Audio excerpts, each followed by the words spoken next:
Hey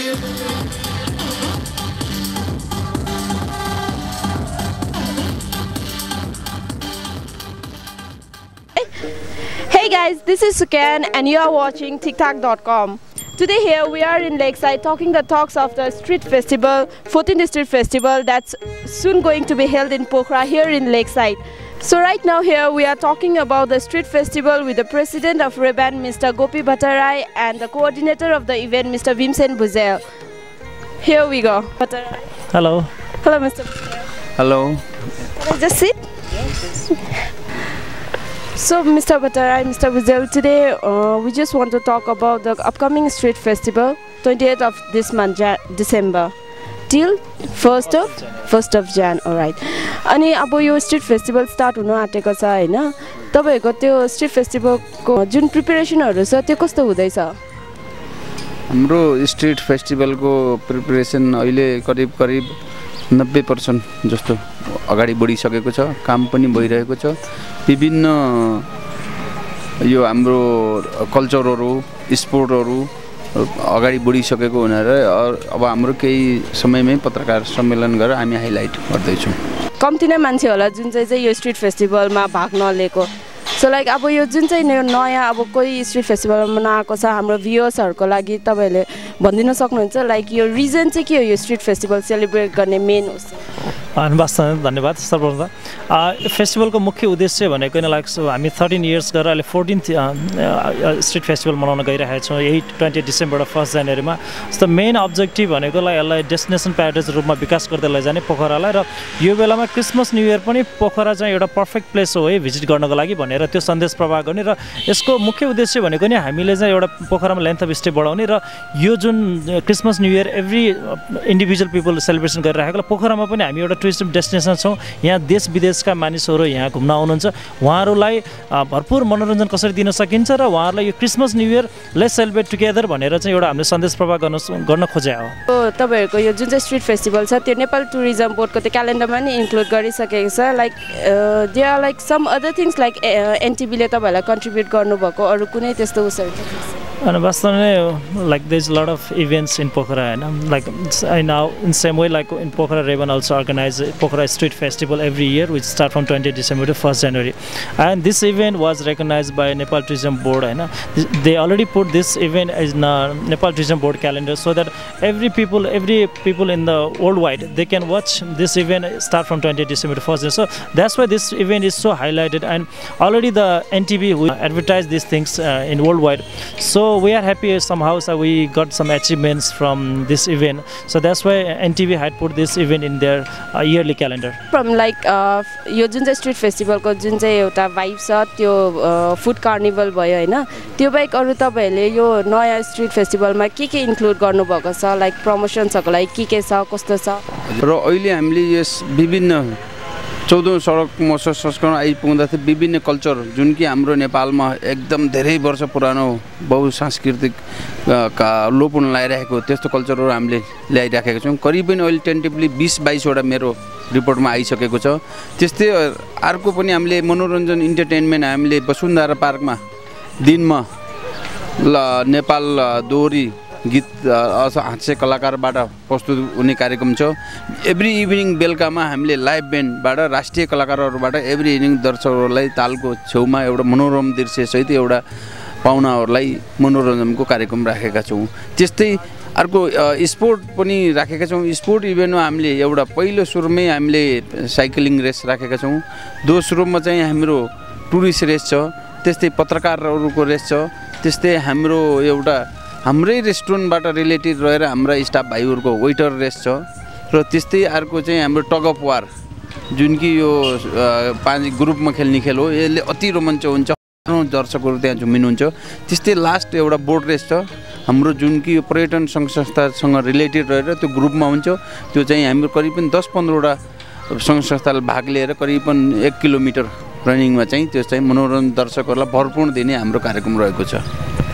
चाहिँ यो musical कन्सर्टहरु भनिहाल्नु भयो है अब हाम्रो सबै भ्युअर्सहरुलाई नि इन्ट्रेस्ट लाग्छ यो त प्राय अब यंगस्टर्स देखिको लिएर सबै आर्टिस्टहरु कता कताबाट आउनु हुँदैछ नेशनल इन्टरनेशनल त्यस्तो के आर्टिस्टहरु यहाँको लोकल आर्टिस्टहरु आर्टिस्टहरू हल्का भनिदिनुहोस् न कस्तो आर्टिस्टहरू? ठिक छ, असानै संयोजकजीले भनिराख्नु वास्तवमा नै यो 3 किलोमिटर क्षेत्रमा फैलिएको यो फेस्टिभल हो, त्यसले गर्दा नै यसको रोचक छ। इभेन्टहरू धेरै हुन्छ पोखरामा, धेरै ठाउँमा हुन्छ, अहिले एउटा फेसनको रूपमा नै डेभलप भइरहेछ। तर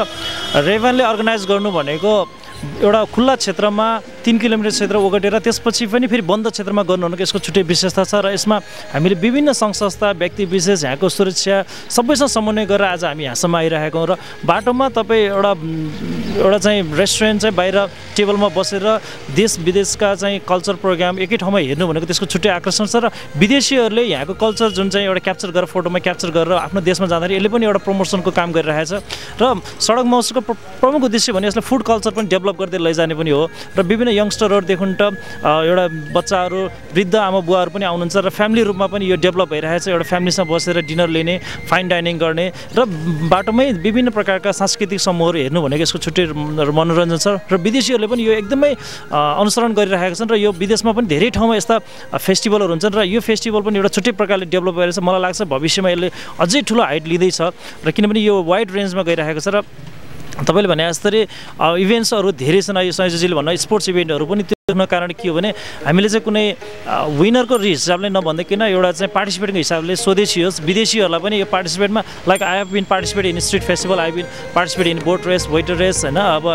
टुरिस्ट रेस, यी विभिन्न रेसमा उनीहरू भाग लिनु भनेको पनि इभेन्टमा चाहिँ एउटा चाहिँ पार्टिसिपेट हुनु हो होइन। अर्को कुरा जुन वसुन्धरा पार्कमा चाहिँ हामीले चाहिँ त्यहाँबाट 11 बजेबाट राति 11 बजीसम्म इभेन्ट दिइरहेका छौँ। र त्यसमा चाहिँ बच्चादेखि त यङ्स्टरहरूलाई पनि बच्चाहरूलाई चाहिँ एउटा बाल उद्यानको कार्यक्रम छ जहाँ चाहिँ विभिन्न प्रकारका खेल सामग्री खेल्नुहुन्छ भने दिउँसोमा चाहिँ दाजुभाइ दिदीबहिनीहरूलाई चाहिँ एउटा लोक दोहोरी छ, त्यसमा विभिन्न आर्टिस्टहरू आउनुहुन्छ जस्तै अन्जु पन्त लगायत विभिन्न कलाकारहरू जसले चाहिँ मनोरञ्जन दिनुहुन्छ, हास्यव्यङ्ग्य कलाकार जसले चाहिँ कुनै सामाजिक हिसाबले चाहिँ एउटा कुनै सन्देशहरू जनमानसमा दिनुहुन्छ भने अर्को इभिनिङमा योचोटि हामीलाई तपाईँलाई भन्नुपर्छ आज यो पोखरासी.com जुन चाहिँ पहिला पनि हामीलाई धेरै प्रमोटमा हेल्प गरिरहनु थियो। आज चाहिँ वास्तवमा नै हामीले योचोटि फेसन पनि सो गर्छौँ, विन्टर फेसन सो, जसले विन्टरमा चाहिँ कस्तो कपडाहरू लगाउँदा राम्रो हुन्छ र हाम्रै बनाएको चाहिँ लोकल ह्यान्डी जुन गुड्सहरू छ त्यसलाई पनि डिस्प्ले गर्ने हिसाबले चाहिँ एउटा फेसन सो पनि हामीले इन्क्लुड गरेछौँ भने around 7 o'clock to till midnight चाहिँ हामीले पप कन्सर्टहरू आयोजना गर्दैछौँ जसमा चाहिँ यो 8848 होइन, एक्स ब्यान्ड र अर्को चाहिँ रविन एन्ड रेभोल्युसन र नवीन के भट्टराई जस्ता विभिन्न कलाकारहरू ल्याउँछ। त्यसले पक्कै पनि यहाँको दर्शकहरू र यङ्स्टरहरू जो पपका पारखीहरू हुन्छ उहाँहरूले भरपुर मनोरञ्जन लिनुहुन्छ भने हामीले आशा गरेका छौँ। र अझै सम्भव छ भने हामीले विदेशबाट पनि केही कलाकारहरू ल्याएर योचोटि मनोरञ्जन दिने हामीले प्रयास गर्दैछौँ। हुन्छ, यो प्रोग्रामलाई हाइलाइट गर्नुको लागि तपाईँले के माध्यमहरू युज गर्नुभएछ? यो प्रोग्राम हाइलाइट गर्नलाई हामीले विभिन्न पत्रपत्रिका स्थानीय लोकल पत्रपत्रिकामा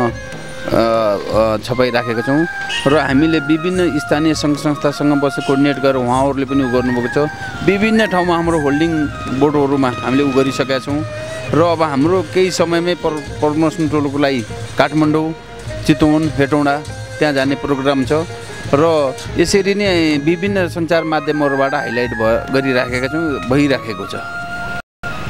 यसको अलावा जुन संयोजकले भनेको यसमा थपमा चाहिँ हामीले इलेक्ट्रोनिक मिडियालाई बढी प्रायोरिटीमा राखेका छौँ र मलाई धन्यवाद दिनुपर्छ पोखरासिटी.com ले। योभन्दा विगत पनि धेरै हाम्रो चाहिँ प्रमोसनमा देश विदेशमा बसेका दाजुभाइ दिदीबहिनीहरूलाई प्रत्यक्ष चाहिँ फोटोग्राफी होस् अथवा भिडियो क्लिप देखाएर चाहिँ यहाँबाट चाहिँ मनोरञ्जन दिइराख्नु भएको थियो र उहाँहरूलाई पनि हामी धन्यवाद दिन्छौँ। त्यस्तै अरू मिडिया सोर्सहरू जस्तै योचोटि हामीलाई अफिसियल मिडियामा एभी न्युज जसले चाहिँ नेसनल टेलिभिजनबाट पनि हामी ब्रोडकास्ट गर्छ र अर्को कुरा स्थानीयमा चाहिँ गण्डकी टेलिभिजन, गोल्डन आई टेलिभिजनहरू छ र यी इलेक्ट्रोनिक मिडिया मार्फत पोखरा भ्याली होस् या पश्चिमाञ्चल क्षेत्र होस् र देश विदेशमा पनि यो मिडियाबाट चाहिँ धेरै प्रचार पर्छ र स्पेसली जुन धेरैले अचेल चाहिँ अब इलेक्ट्रोनिक मिडियामा अहिले इलेक्ट्रोनिक जमाना हो त्यसरी फेसबुक चाहिँ revanpokhara.com होइन, जस्तै फेसबुकमा एड गर्न सक्नुहुन्छ होइन। हाम्रो www.revanpokhara.com मा पनि हाम्रो वेबसाइट छ, त्यसमार्फत पनि यो विभिन्न क्लिपहरू हेर्न सक्नुहुन्छ प्रत्यक्ष र यी विभिन्नहरू युज गर्दैछौँ र हाम्रो बढी जोड पनि योचोटि यस्तै इलेक्ट्रोनिक मिडिया मार्फत हामी चाहिँ देश विदेशमा जसले मिस गर्नुभएको छ उहाँहरूलाई चाहिँ देखाउने प्रयास गर्दैछौँ। यो तपाईँहरूको यो प्रमोसनल एक्टिभिटिज यो जुन चाहिँ गर्नुहुन्छ त्यहाँबाट तपाईँहरूले अहिलेसम्म कतिको चाहिँ इफेक्टिभ छ यो? हेर्नुहोस् वास्तवमा नै यो प्रमोसनल म्याटरमा चाहिँ र प्रमोसनल एडभर्टिजमेन्टमा सबभन्दा पहिला अब हामी छिटै नै एक हप्ताभित्रमा हामी चाहिँ नेपाल टुरिज्म बोर्डको हलमा यही आउँदा 1 गते चाहिँ हामी 2 बजे चाहिँ त्यहाँ प्रेस कन्फरेन्स गर्छौँ र त्यहाँबाट चाहिँ विभिन्न नेसनल मिडियाहरूले चाहिँ यसलाई हाइलाइट गर्नुहुन्छ भने त्यसपछि हामी चाहिँ काठमाडौँभन्दा बाहिर मुख्य सहरहरू जस्तै हेटौँडा, नारायणघाट, बुटवल जस्तै धरान यी ठाउँहरूलाई पनि हामीले चाहिँ त्यो अहिले प्रमोसनल जुन चाहिँ भेन्यूमा चाहिँ युज गरिरहेको छौँ र त्यहाँबाट विशेष गरी धेरै फ्यामिलीहरू धेरै साथीहरू चाहिँ त्यहाँबाट आएको हामीले पायौँ र स्पेसली पर्सेन्टेजको हिसाब भन्दाखेरि धेरै काठमाडौँबाट आउनुहुन्छ त्यसपछि नारायणघाट बुटोल यी विभिन्न सहरहरूबाट चाहिँ धेरै मात्रामा लोकल टुरिस्टहरू जुन गेस्टहरू जुन चाहिँ इन्टरनल टुरिज्म चाहिँ बढेको हामीले पायौँ र त्यसको अलावा अहिले चाहिँ यो क्रिसमस न्यू इयरलाई त मलाई लाग्छ अहिलेको जुन होटेलहरूको कन्डिसन अरूहरूलाई हेर्दाखेरि धेरै होटेलहरू प्री बुकिङ भइसक्यो यसले पनि के जनाउँछ भने धेरै इन्टरनल टुरिज्महरू बढेको पाइन्छ र यो बढ्नु भनेको पक्कै पनि देशलाई र पोखरालाई पनि फाइदा र ओभरअल भनेको सबैको बिजनेस राम्रो हुनु पनि यो एउटा हिसाबले चाहिँ सबैलाई इफेक्टिभ भएको हामीले महसुस गरेछौँ र अझै हाम्रो चाहना के छ भने नेपालमा मात्रै होइन नेपालभन्दा बाहिर पनि गएर चाहिँ हामी एडभर्टिजमेन्ट गर्ने हाम्रो प्रयास छ अब भविष्यमा हामी छिटै विभिन्न सहरहरूमा जानेको छ तर लास्ट 2 इयर्स ब्याक हामी चाहिँ सिक्किम गयौँ दार्जिलिङ गयौँ र विभिन्न ठाउँहरूबाट पनि यति धेरै राम्रो फिडब्याक आयो कि हामीले झन् इन्करेजमेन्ट भयो र उहाँहरूले चाहिँ पोखराको बारेमा धेरै सुन्न मौका पायो र यो स्ट्रिट फेस्टिभल नभइकन होल नेपालकै एडभर्टिजमेन्ट भएको हामीले पायौँ र पक्कै पनि यो सबैलाई फाइदै पुगेको जस्तो हामीले अनुभव र रेभनको पनि चाहना के हो भने म्याक्सिमम चाहिँ टुरिस्टहरू भित्राउने हो भित्राउँदाखेरि विभिन्न कुराहरू आउँछ शान्ति सुरक्षाको कुरा आउँछ यहाँको हस्पिटालिटीको कुरा आउँछ यी विभिन्न कुराहरूलाई पनि हामीले मध्यनजर गरेर आउने पाहुनाहरूलाई राम्रो व्यवस्थित कसरी गर्न सकिन्छ भन्ने हाम्रो पनि त्यो चिन्ता बढिरहेको छ सो अब यो इभेन्टमा लाइक थाउजन्ड्स एन्ड थाउजन्ड्स पिपलहरू आउँछ होइन बाहिरबाट कोही अब बाहिरबाट प्रायः त बाहिरबाटै हुन्छ होइन त्यहाँ उनीहरूको लागि तपाईँहरूले होटलहरूसँग यो होटल एसोसिएसनहरूसँग भएर अब कुनै त्यस्तो स्पेसल प्याकेजहरू छ उहाँहरूको लागि यो हाम्रो रेस्टुरेन्ट बार एसोसिएसन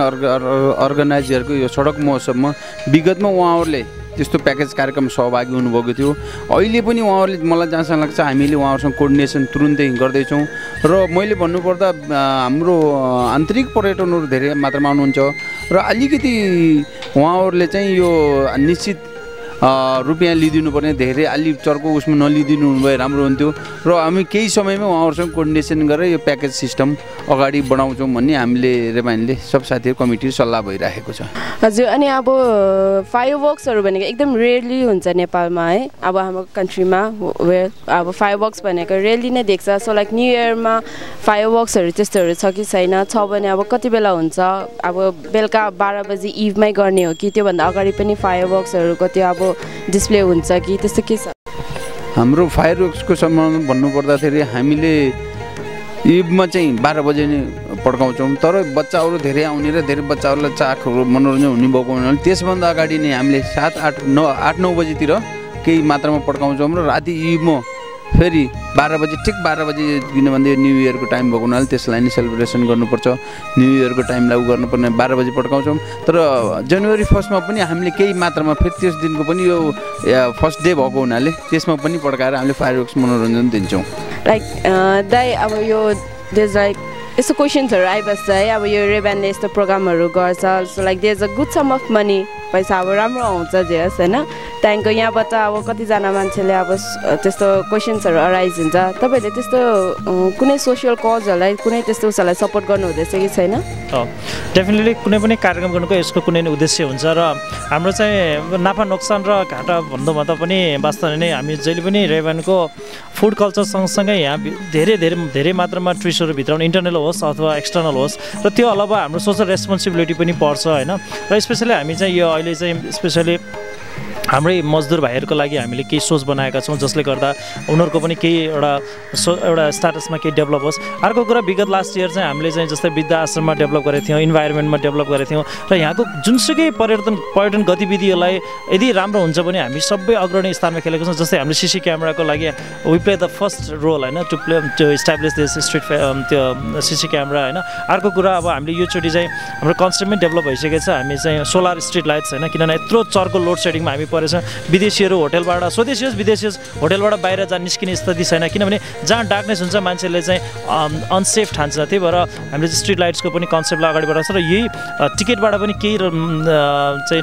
एमाउन्ट चाहिँ हामीले छुट्याउँछ भने अर्को कुरा हाम्रै अगाडि चाहिँ फेवाताल छ र त्यहीलाई हेरेर धेरैले एडभान्टेज लिइराख्नु छ भने हाम्रो पनि फर्स्ट प्रायोरिटी भनेको ल योभन्दा अग्रजहरूले पहिल्यैदेखि त धेरै कन्ट्रिब्युसन गरिसक्नुहुन्छ हामीले पनि निरन्तर यो फेवाताललाई चाहिँ केही बचाउनुपर्छ यसलाई गर्नुपर्छ जलकुम्भी झर होस् यहाँको पल्युसन होस् यसलाई चाहिँ हामी रेभन जहिले पनि अगाडि बसेर काम गरिरहेको छ र योचोटि हामीले 2 रुपियाँ टिकटबाट जुन टोटल टिकटबाट 2 रुपियाँ छुट्याएको छौँ जसले डाइरेक्टली हामी फेवाताललाई संरक्षणको हिसाबले र यसलाई इन्भाइरोमेन्ट सेभको लागि काम गरेछौँ। अर्को कुरा कुनै पनि कुरा हुनसक्छ अब जस्तै तपाईँहरू लगायत जोसुकैले पनि कुनै नोबल सोसल कजलाई कसैले एउटा एजेन्डा लिएर आउनुहुन्छ भने रेभन पोखरा जहिले पनि अग्रणी स्थान हुन्छ र पर्यटनको गतिविधि होस् यहाँको इन्भाइरोमेन्ट होस् यहाँको शान्ति सुरक्षा होस् जुनसुकै पार्टमा पनि Revan will play a vital role. Thank you दा। अनि अब केही त्यस्तो हाम्रो यहाँ आउने भिजिटर्सहरूलाई नयाँ पहिलादेखिको आउँदै गर्नुभएको भिजिटर्सहरूलाई त्यस्तो केही लास्ट वर्ड्सहरू केही एक्सपेक्टेसन्सहरू उनीहरूले राख्न सक्ने योपालि केही अब एक्स्ट्रा मनोरञ्जन एक्स्ट्रा फन त्यस्तो केही छ? हजुर अब हाम्रो भिजिटर्सहरू भन्नुपर्दाखेरि हामीले सबभन्दा पहिले महोत्सव अवधिभरि हामीले व्यापक सुरक्षाको ग्यारेन्टी लिएर राखेका छौँ र उहाँहरूलाई आउने सम्पूर्ण यातायात व्यवस्थालाई हामीले कोर्डिनेसन गरिराखेका छौँ र यहाँ बस्नको लागि पनि एकदम व्यवस्थित सुरक्षा आनन्दमय र यो 5 दिन यो रमाइलो महोत्सवभित्र यहाँहरू पाहुनाको रूपमा आएर हामीलाई सेवा गर्ने मौका दिनुहुन्छ भन्ने म संयोजकले आशा राखेको छु। र त्यस्तै यदि अब हामीले अहिलेको उसमा हेलिकप्टरबाट पनि यो पोखरा फेवाताल र माछा पुछिरहेको मनोरम दृश्य देखाउने हामीले एक जमर्को भइसकेको छ, त्यो हाम्रो एग्रिमेन्टमा गरिसक्यौँ। र अब मैले भन्नुपर्दा एकपालि हाम्रो सम्पूर्ण आन्तरिक पर्यटन तथा बाह्य पर्यटन आफ्नो परिवारसहित आएर हामीलाई सेवा गर्ने र मौका दिनुभयो र हामीले यहाँहरूलाई सेवा गर्ने मौका दिनुहुन्छ भन्दै म संयोजक यहाँहरूप्रति एउटा हार्दिक निमन्त्रणा गर्दछु। Thank you. As a Revan family, so this festival will be one of the most memorable, so hope everybody will come and enjoy this moment and they don't miss it. So we just invite everybody to come and enjoy street festival. I'm surely going to come. So guys, there's a hell lot of going down here in Pokhara from 28th December to 1st January, so don't miss the fun. Be here or be square. Bye bye.